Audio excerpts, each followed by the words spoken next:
తెలంగాణలో అవినీతి తిమింగలం ఒక్కొక్కటిగా బయటపడుతున్నాయి. మొన్నటికి మొన్న మేడ్చల్ జిల్లాలో ఓ తహసీల్దార్ భారీగా లంచం తీసుకుంటూ ఏసీబీకి చిక్కారు. అసలు ఏమా కథ? ఆమె ఎందుకు అంతలా లంచం డిమాండ్ చేశారు? ఆమె ఆస్తుల చిట్టా ఏంటి? ఇవాల్టి మన వీడియోలో పూర్తి వివరాలు చూద్దాం.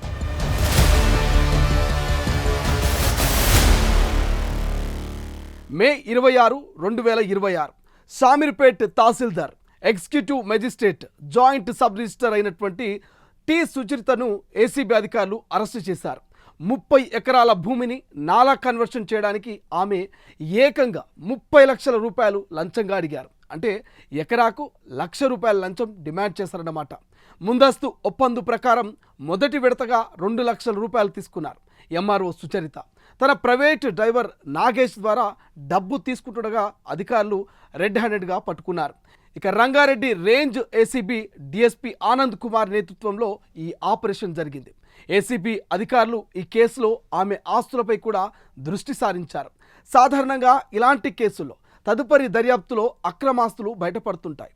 ఏసీబీ అధికారులు ఎంఆర్ఓ కార్యాలయంలోని భూ అనుమతులు, కీలక రికార్డులను స్వాధీనం చేసుకుని తహసీల్దార్తో పాటు కీసర ఆర్డీఓ రాజేష్ను కూడా విచారించారు. మాకు ఒక కంప్లైంట్ రావడం జరిగింది. ఇక్కడ కొంతమంది రైతులు ఈ అలియాబాద్ ఏరియాలో ఉన్న వాళ్ళు కొంతమంది రైతులు ఒక 30 ఎకరాల భూమిని నాలా కన్వర్షన్ కోసం అని చెప్పేసి అప్లై చేసుకున్నాము.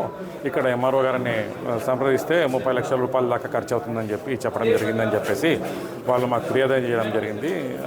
ఒక ఎకరానికి ₹1,00,000 చొప్పున ఎంఆర్ఓ గారు తహసీల్దార్ అయిన సుచరిత గారు డిమాండ్ చేస్తున్నారని మాకు చెప్పడం జరిగింది.